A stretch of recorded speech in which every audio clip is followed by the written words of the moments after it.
مصطفى مصطفى منبع للصفا سيد الأنبياء مشعل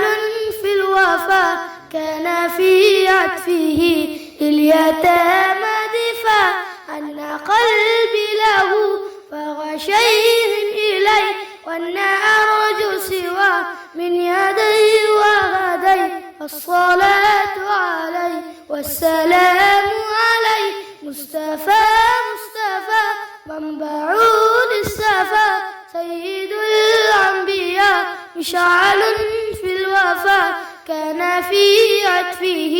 لليتامى دفاع أن قلبي له فغشيه إليه وأن أرجو سوى من يدي وهدي الصلاة عليه والسلام